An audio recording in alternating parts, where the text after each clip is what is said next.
গত 2-3 দিনের ভিতরে রাজনীতিতে বিরাট একটা ঘটনা ঘটে গেছে এবং রাজনীতিবিদদের ভিতরে এই বিষয়ের ইম্প্যাক্টটা এত গভীরভাবে পড়েছে যে তাদের বক্তব্যের টোন, তাদের ভাষার মাধুর্য সবকিছু পরিবর্তন হয়ে গেছে। এবং মজার ব্যাপার হচ্ছে এই পরিবর্তনটা সবচেয়ে বেশি আমরা লক্ষ্য করেছি এনসিপির ভিতরে। গতকালকে খুব বড় একটা ঘটনা ঘটে গেল। দুটো মামলা হলো এবং এই মামলাতে সেনাবাহিনীর বর্তমান এবং সাবেক অনেক সদস্যকে তাদের বিরুদ্ধে গ্রেপ্তারি পরোয়ানা জারি করা হলো। সারা দিন একটা গুমট গুমট ভাব, রাজনৈতিক দলগুলো চুপচাপ, অনেকেই চুপচাপ, কেউ কিছু বলতেছে না। আসলে বিষয়গুলো এত সেন্সিটিভ যে এই বিষয়গুলো নিয়ে আসলে কথা বলতেও অনেকে আনইজি ফিল করে। কারণ সেনাবাহিনী দেশের একটি সাংবিধানিক প্রতিষ্ঠান, শক্তিশালী প্রতিষ্ঠান, তাদের বিরুদ্ধে এই ধরনের গ্রেপ্তারি পরোয়ানা। তো যদি সামান্য কিছু লোকজন বলতেছে আসলে, বাট বেশিরভাগ লোকই কথা বলতে চায় না এসব বিষয়গুলো নিয়ে। এখন যে মামলাগুলো হয়েছে সেই মামলাগুলো যে এরকম হবে এটা একটা ইঙ্গিত কিন্তু আগে থেকেই আমরা পেয়েছিলাম। আপনারা খেয়াল করবেন যে 2 দিন আগে চিফ প্রসিকিউটর তাজুল ইসলাম তিনি বলেছিলেন যে এই সপ্তাহের মধ্যেই অনেকগুলো ঘটনা ঘটবে, 1 সপ্তাহের মধ্যে অনেকগুলো ঘটনা ঘটবে। ইত্তেফাক পত্রিকায় তিনি এই কথা বলেছিলেন। তো তিনি বলেছিলেন যে বিচারে দেরি হচ্ছে কারণ এই বিভিন্ন মামলায় ফরমাল চার্জ দেওয়া হচ্ছে। তদন্ত হয়েছিল, তদন্ত রিপোর্টগুলো হাতে আসার পর একের পর এক ফরমাল চার্জ দাখিল হচ্ছে এবং বিচারের আনুষ্ঠানিক যাত্রা শুরু হয়েছে। অনেকগুলো মামলা চূড়ান্ত পর্বে রয়েছে এবং জাতির কাছে প্রত্যাশা ছিল যে এই নিকৃষ্টতম হত্যাকারীদের, মানবতা বিরোধী অপরাধ সংগঠনকারীদের বিচার যাতে এই বাংলাদেশে হয়, সেটা হওয়ার ব্যাপারে আন্তর্জাতিক অপরাধ ট্রাইব্যুনাল সঠিক রাস্তায় রয়েছে। আশা করি মানুষের প্রত্যাশিত সময়ের মধ্যে এই বিচার কাজ সম্পন্ন হবে এবং ওবায়দুল কাদেরের মামলাও ম্যাচিউর স্টেজে আছে। যথাসময়ে তার ফলাফল আপনারা দেখতে পাবেন। প্রত্যেককে বিচারের মুখোমুখি হতে হবে। কেউ পার পেয়ে যাবেন, কাউকে দায় মুক্তি দেওয়া হবে, কেউ পালিয়ে বাঁচার চেষ্টা করবেন, এই সব দুরাশা করে লাভ নেই। ন্যায় বিচার আপন গতিতে চলবে। তো এই সপ্তাহের ভিতরেই অনেকগুলো ঘটনা ঘটবে, এটা চিফ প্রসিকিউটর তাজুল ইসলাম বলেছিলেন। তো এরপরই আমরা দেখতে পেলাম যে আজকে দুটো মামলা হলো এবং এই দুটো মামলায় সেনাবাহিনীর অনেককে আসামি করা হয়েছে। আপনারা জানেন যে সেনাবাহিনীকে আসামি করা হয়েছে, এটা নিয়ে আসলে সেনাবাহিনীর ভিতরে এবং সেনাপ্রধান জেনারেল ওয়াকারুজ্জামান তিনিও একটু মনক্ষুণ্ণ যে আসলে জেনারেল ওয়াকারুজ্জামানের ব্যাপারটা হচ্ছে কি যে মনে করেন যে আপনার নিজের সন্তান, মনে করেন 5টা সন্তান, তার ভিতরে 3টা একটা বড় অপরাধ করে ফেলেছে। এখন আপনার তো সন্তান, আপনি না পারতেছেন সহ্য করতে, না পারতেছেন কিছু বলতে, আবার অপরাধ তো করে ফেলেছে। এই কারণে তিনি এখন কিংকর্তব্য, মানে তিনি যে কি করবেন তিনি বুঝতে পারতেছেন না। মানে তিনি তো সেনাবাহিনীর প্রধান, তাই না? আর একটু খারাপ লাগে, এটা স্বাভাবিক। বাট এটা ততক্ষণ পর্যন্ত স্বাভাবিক যতক্ষণ পর্যন্ত তিনি এই বিচারে বিঘ্ন না ঘটান। এখন প্রথম যেই মামলাটা সেটা হচ্ছে বিজিবির রেদওয়ানুল সহ 4 জনের বিরুদ্ধে গ্রেপ্তারি পরোয়ানা।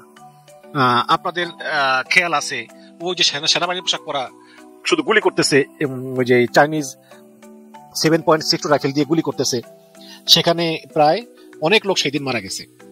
তো এটা নিয়েই প্রথম মামলাটা হয়েছে। এখানে লিখেছে যে গণঅভ্যুত্থানের সময় রাজধানী রামপুরায় 28 জনকে হত্যার ঘটনায় মানবতা বিরোধী অপরাধের মামলায় বিজিবি কর্মকর্তা লেফটেন্যান্ট কর্নেল রেদওয়ানুল ইসলাম সহ 4 জনের বিরুদ্ধে আনুষ্ঠানিক অভিযোগ আমলে নিয়েছেন আন্তর্জাতিক অপরাধ আদালত।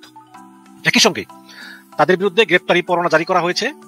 বুধবার আন্তর্জাতিক অপরাধ ট্রাইব্যুনাল 1-এর রেজিস্ট্রারের কাছে প্রসিকিউশন পক্ষ থেকে অভিযোগ দাখিল করেন প্রসিকিউটর ফারুক আহমেদ। পরে ট্রাইব্যুনাল 1 অভিযোগটি আমলে নিয়ে আনুষ্ঠানিক আদেশ দেন। অন্যরা হচ্ছেন বিজিবির আরেক কর্মকর্তা মেজর মোহাম্মদ রাফাত বিন আলম নূর, ডিএমপির খিলগাঁও অঞ্চলের সাবেক অতিরিক্ত উপকমিশনার রাশেদুল ইসলাম এবং রামপুরা থানার সাবেক ভারপ্রাপ্ত কর্মকর্তা ওসি মোহাম্মদ মশিউর রহমান। এই গেল একটা। এবং দেখুন এখানে একটা গুরুত্বপূর্ণ ব্যাপার আছে, সেটা হচ্ছে যে ট্রাইব্যুনাল 1-এর চেয়ারম্যান বিচারপতি মোহাম্মদ গোলাম মুর্তুজা মজুমদার নেতৃত্বাধীন 3 সদস্যের বিচারিক বেঞ্চ এই অভিযোগ আমলে নেন। একই সঙ্গে আসামিদের বিরুদ্ধে গ্রেপ্তারি পরোয়ানা জারির আদেশ দেওয়া হয়েছে এবং সেখানে বলা হয়েছে যে এই গ্রেপ্তারি পরোয়ানা জারি হওয়া ব্যক্তিরা সরকারি কোনো পদে থাকতে পারবেন না এবং এদেরকে অনতিবিলম্বে গ্রেপ্তার করা হবে। এখন একটা চ্যালেঞ্জ হয়ে গেল আর কি, যে তারা কোনো পদে থাকতে পারবেন না। এখন কি সেনাপ্রধান তাদেরকে তাদের পদে রাখবেন? কারণ কেউ মেজর, কেউ জেনারেল, কেউ লেফটেন্যান্ট, কেউ কর্নেল, সবাই তো সরকারি পদে আছে, তাই না? এখন আদালত বলতেছে তাদেরকে কোনো পদে রাখা যাবে না এবং তাদেরকে অনতিবিলম্বে গ্রেপ্তার করতে হবে। তো এই গেল একটা। আর দ্বিতীয়টা হচ্ছে আপনার এই যে দেখুন, গ্রেপ্তারি পরোয়ানা প্রাপ্ত তালিকায় বর্তমান ও সাবেক 23 সেনা কর্মকর্তা। এটা আমার দেশের খবর।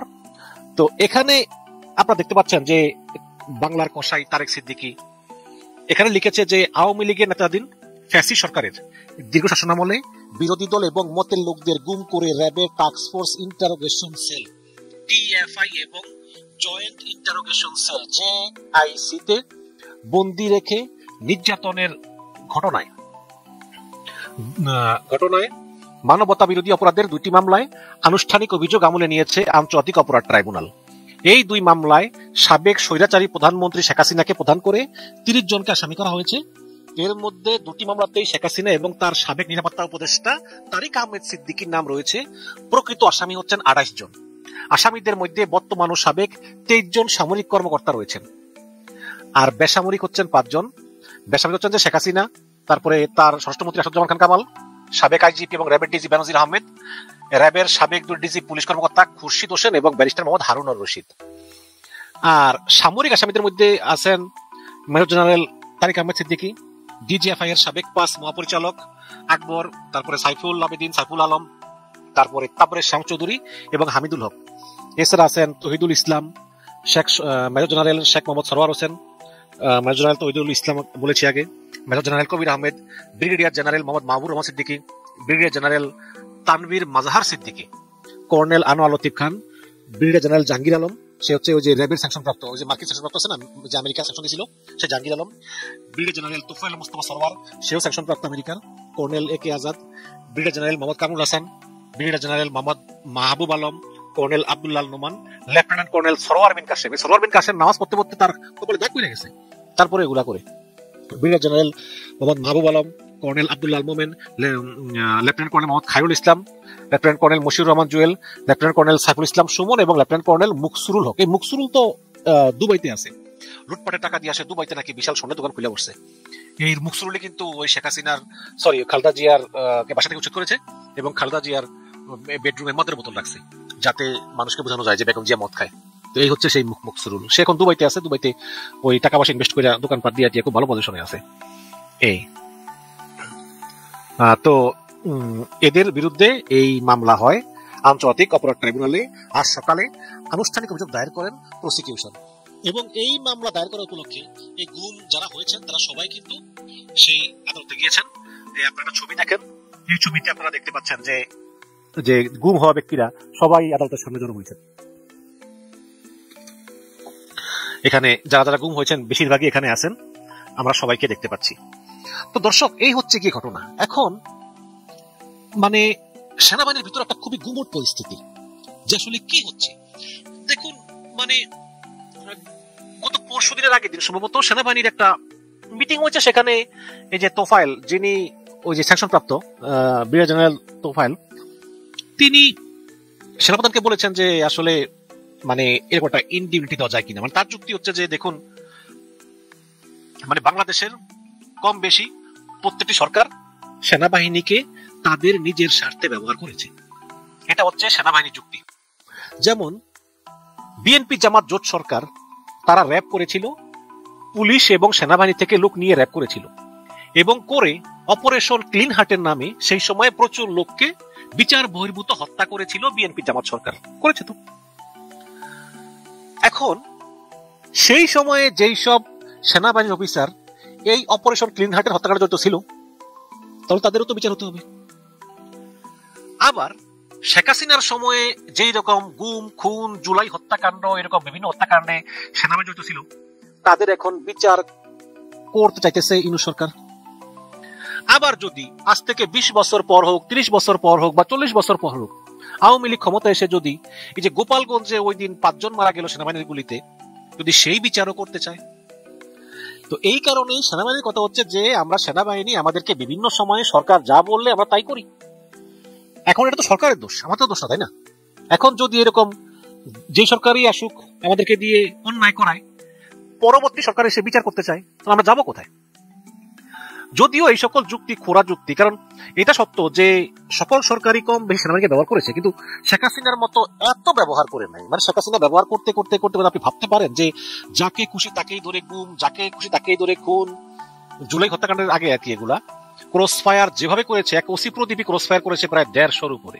তাহলে আপনি দেখুন যে কি একটা অবস্থা ছিল বাংলাদেশে, মানে বিভীষিকাময় সেই 12, 13, 14, 15, 16, 17, 18, 19, 20, 21 সালে যখন র্যাবের উপর স্যাংশন দেয় আমেরিকা, তখন এগুলো বন্ধ হয়। তারা কিন্তু সমান তালে চলতেছিল, এই গণহত্যা, এই গুম খুন এগুলো চলতেছিল।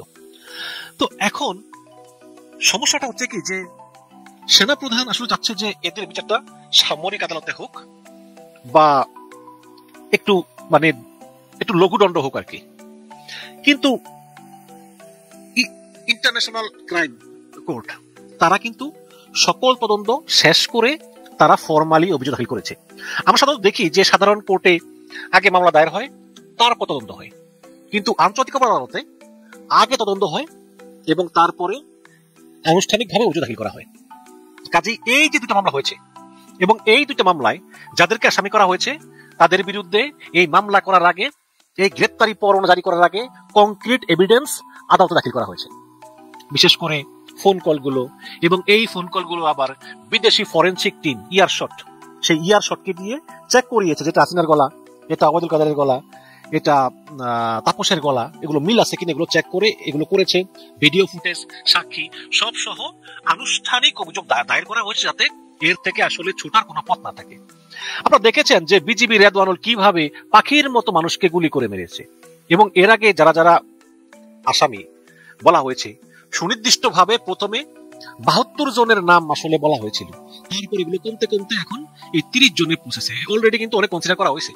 ওই যারা টুকটাক ছিল, যেমন মনে করেন যে আয়না ঘরে খাবার দাবার দিত, আয়না ঘরে বন্দীদেরকে আটকে রাখতো, ওদেরকে তালিকা রাখে নাই, কারণ এরা তো আসলে কর্মচারী, কি করবে, তাই না? এদেরকে রাখছে গার্ড দেওয়ার জন্য, আয়না ঘরে পাড়া দেওয়ার জন্য, পাড়া দিচ্ছে এরকম কাটসাট করে মোটামুটি এই যা আছে এই দুইটা মামলা হয়েছে, দুইটা মামলা। এখন ওয়াকারুজ্জামান সাহেব কি করবেন? দেখুন, জেনারেল ওয়াকার বিপ্লবের পক্ষে শক্তি, কোনো সন্দেহ নাই। ওনার কাছে আমরা ঋণী যে উনি জনগণের মনোভাব বুঝে উনি হাসিনার পক্ষ ত্যাগ করেছেন এবং উনি জনগণের বুকে গুলি চালাননি। কিন্তু আদালতে এখন সেনাবাহিনীর বিভিন্ন অফিসারদের বিরুদ্ধে যে কংক্রিট এভিডেন্স দাখিল করে যে মামলাগুলো হয়েছে এবং সেই মামলায় গ্রেপ্তারি পরোয়ানা জারি করা হয়েছে এবং বলা হয়েছে এদেরকে কোনো সরকারি পদে রাখা যাবে না। এখন জেনারেল ওয়াকার কি সরকারের বিরুদ্ধে গিয়ে, আদালতের বিরুদ্ধে গিয়ে তিনি কি পারবেন তার কলিগদেরকে রক্ষা করতে, বা তিনি কতটুকু পারবেন? তিনি চিন্তিত, কোনো সন্দেহ নাই। কিন্তু তিনি দৌড়ঝাঁপও করেছেন, তিনি প্রধান বিচারপতির কাছে গিয়ে পরামর্শ নিয়েছেন, আইনি পরামর্শ, সেটা তিনি নিতেই পারেন, আইনি পরামর্শ নিয়েছেন। তিনি গত পরশুদিন মির্জা ফখরুলকে আমন্ত্রণ জানিয়েছিলেন তার বাসায়, তো সেখানে অনেক কথাবার্তা বলেছেন, নিশ্চয়ই এইসব বিষয়ে কথা বলেছেন, এইসব বিচারের বিষয়ে কথা বলেছেন ধারণা করি। আসলে সেনাবাহিনীর প্রধান হিসাবে তার জন্য আসলে বিষয়টা সুখকর না যে তিনি পারতেছেন না, মানে তার কষ্ট লাগতেছে যে একজন সেনাপ্রধান হয়ে আমি দেখবো যে আমার অধীনের বড় বড় অফিসাররা হাতে হাত করা, পায়ে ডান্ডা বেরি, তারা প্রিজন ভ্যানে করে যাচ্ছে, সবার মুখে শঙ্কা। এটা দেখাটা আমার জন্য অনেক কষ্টকর, এটা সত্য, কোনো সন্দেহ নাই। বাট এটাও তো সত্য যে তারা অপরাধ করেছে এবং আন্তর্জাতিক অপরাধ আদালতে তাদের বিরুদ্ধে কংক্রিট এভিডেন্স দাখিল করেই এই মামলাটা হয়েছে। এবং জেনারেল ওয়াকার কিন্তু সেই 5 আগস্টের ভাষণে তিনি বলেছিলেন যে মাননীয় প্রধানমন্ত্রী দেশ ছেড়ে চলে গেছেন, আমরা এখন ইন্টারিম গভর্নমেন্ট গঠন করে দেশ চালাবো এবং আমি কথা দিচ্ছি প্রত্যেকটা অপরাধের, প্রত্যেকটা হত্যার বিচার হবে। এটা কিন্তু জেনারেল ওয়াকার নিজেই বলেছিলেন। এখন দেখার বিষয়, আসলে দেখার বিষয়, পুলিশ কিন্তু ক্যান্টনমেন্টে ঢুকে ঢুকতে পারে না, পুলিশের সেই ইখতিয়ার নাই। এখন আমরা একটু দেখি যে আসলেই সেনাবাহিনীর প্রধান জেনারেল ওয়াকারুজ্জামান তিনি আসলে এদেরকে ক্যান্টনমেন্টে রেখে দেন এবং ওয়েট করেন যে পরবর্তী সরকার আসা পর্যন্ত দেখি আসলে কি হয়, নাকি আসলে তিনি আদালতের নির্দেশ অনুসারে তাদেরকে চাকরি থেকে বহিষ্কার করে পুলিশের কাছে দিয়ে দেন, যাতে তাদের বিচার হয়। এখন এটাই দেখার বিষয়, সরকারের সঙ্গে এই সকল বিচার নিয়ে কিন্তু প্রচুর টানাপোড়েন। সেনাবাহিনীর সঙ্গে সরকারের যোজন যোজন দূরত্ব, এবং চিফ প্রসিকিউটর তাজুল ইসলাম, তারপরে অ্যাটর্নি জেনারেল, তারা অবশ্যই সরকারকে সহযোগিতা করতেছে এইসব জুলাই গণহত্যা সহ এইসব হাসিনার আমলে গুম খুন এইসব নিয়ে। আমরা দেখেছি যে প্রতি বছরই একটা গুম দিবস হয়, সেখানে মায়ের ডাকের আহাজারি, বাচ্চারা বলতেছে আমার বাবাকে আমি কখনো দেখি নাই, আমার বাবাকে এনে দাও, বাবা কই, কেউ পায় না বাবাকে।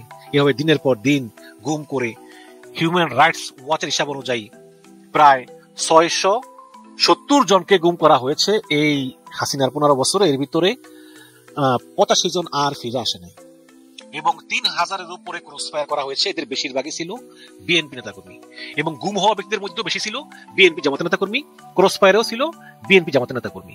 এবং একটা বর্ণনা, মানে যাকে মন চায় তাকেই খুন, যাকে মন চায় তাকে গুম, কোনো চিন্তা ভাবনা কিচ্ছু নাই।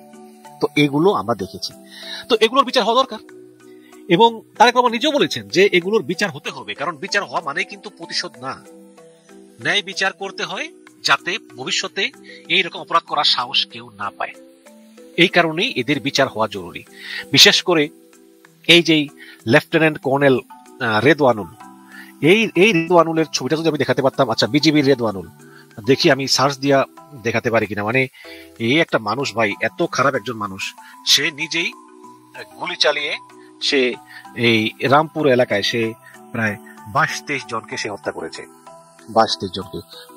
একটা ছবি পেয়েছি, দাঁড়ান এটা একটু আমি স্ক্রিনে আনি, আপনাদেরকে একটু এবার একটু দেখাই আসলে যে কি অবস্থা। আমি দেখাই আপনাদেরকে, এখানে আপনারা দেখতে পাচ্ছেন, এই যে এই হচ্ছে সেই লোক, এই হচ্ছে সেই লোক, এই হচ্ছে বিজিবির রেদওয়ানুল। সে একটু বড় বড় করে দেখায়, এই বিজিবির রেদওয়ানুল, সে একদম নিজে একদম এই যে হাতের কাছে আছে 7.62 রাইফেল। ওই যে আওয়ামী লীগ বারে বারে বলে না যে আমরা তো পুলিশকে 7.62 রাইফেল দেই নাই, এই রাইফেল কোত্থেকে তারা পেল? তো কোত্থেকে পেল? এই হচ্ছে এই কোত্থেকে পেল, এই যে এই 7.62 রাইফেল এই রেদওয়ানের হাতে।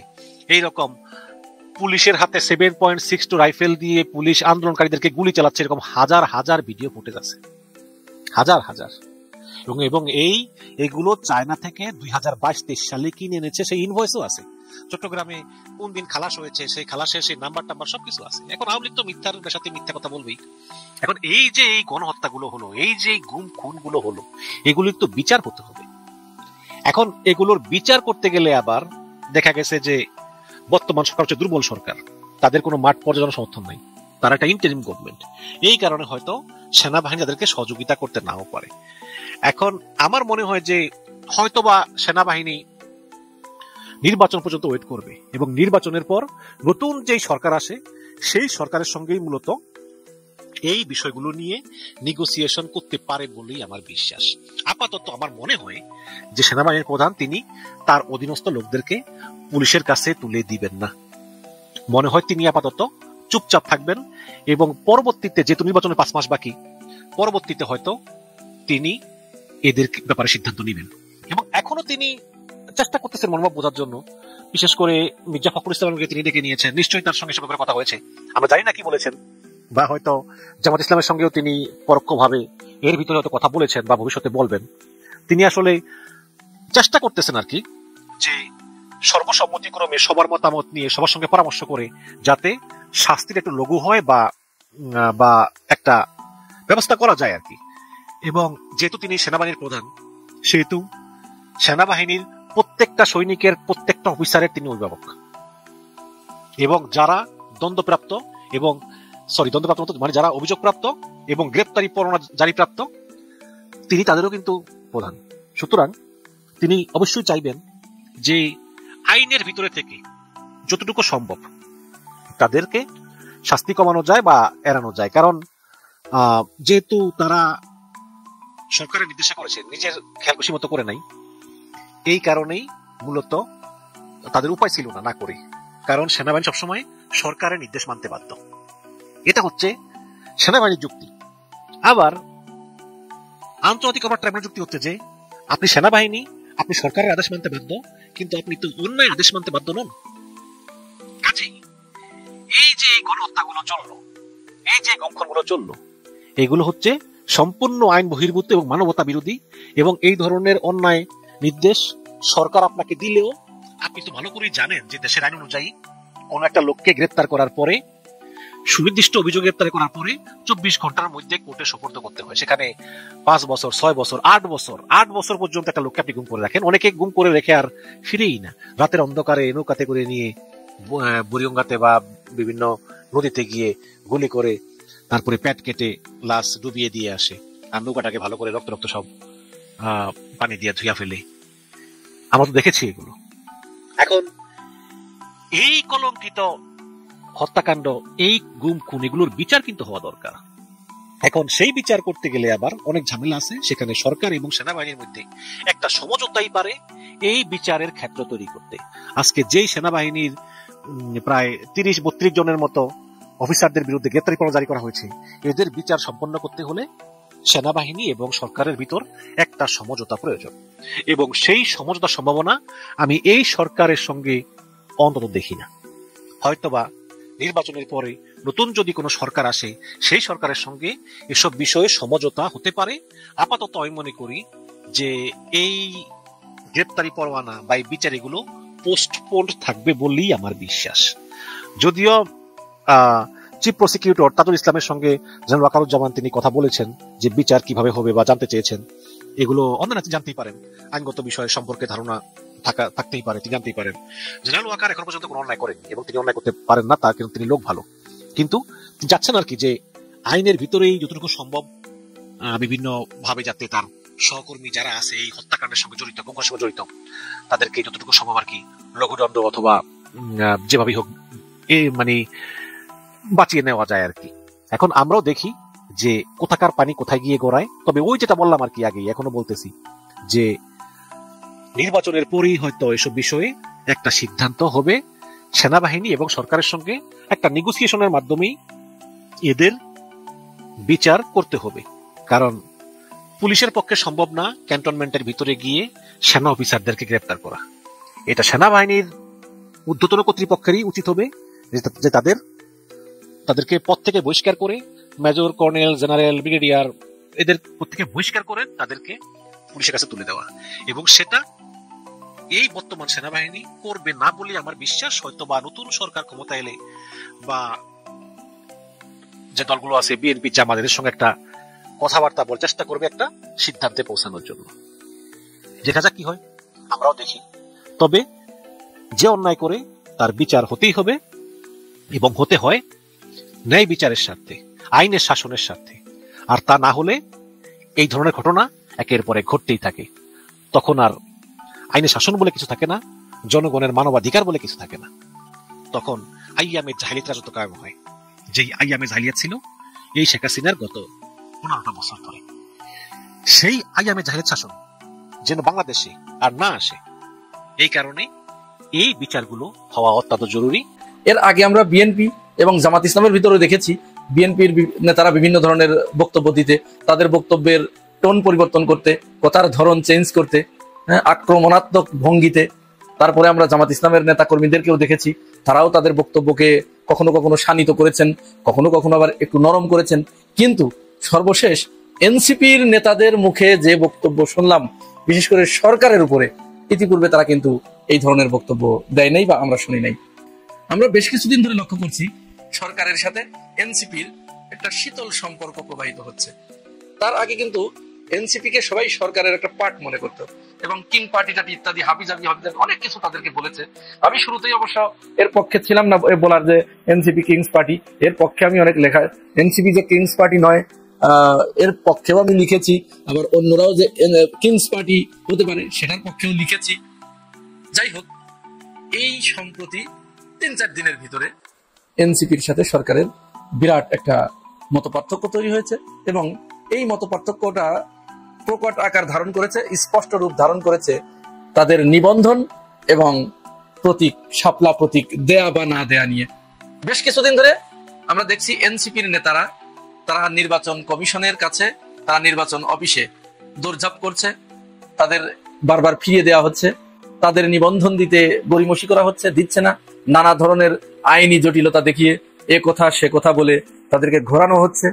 অপরদিকে আমরা দেখছি জুলাই গণঅভ্যুত্থানের বিপক্ষে অবস্থান করা, এমনকি মূলত তারা আওয়ামী লীগ এরকম একটি দল, সম্ভবত কারণে আমি এখন তাদের নাম বললাম না, পরবর্তীতে আমি বলবো, এরা ঠিকই নিবন্ধন পেয়ে গেছে। এবং আপনারা শুনে আশ্চর্য হবেন, এই নিবন্ধন এই যে দলটা পেয়েছে, এদের মাধ্যমেই বাংলাদেশে আওয়ামী লীগ এস্টাবলিশড হবে। মূলত আওয়ামী লীগকে রাজনীতিতে পুনর্বাসিত করার জন্য এটি সীমান্তের ওপার থেকে ধেয়ে আসা একটি চক্রান্ত এটি, এবং তাদের ডক্ট্রিনেই ওই দলটাকে নমিনেশন দেওয়া হয়েছে।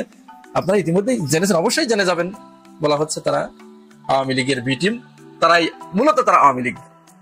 সেই দলকে যখন নিবন্ধন দেওয়া হয়েছে, অথচ জুলাই গণ অভ্যুত্থানে সামনের সারিতে থেকে নেতৃত্ব দেওয়া একটি দলকে নিবন্ধন দেওয়া হচ্ছে না, তাদের প্রতীক দেওয়া হচ্ছে না, তাদেরকে বারবার ঘোরানো হচ্ছে, তাদের সাথে বিমাতা সুলভ আচরণ করা হচ্ছে।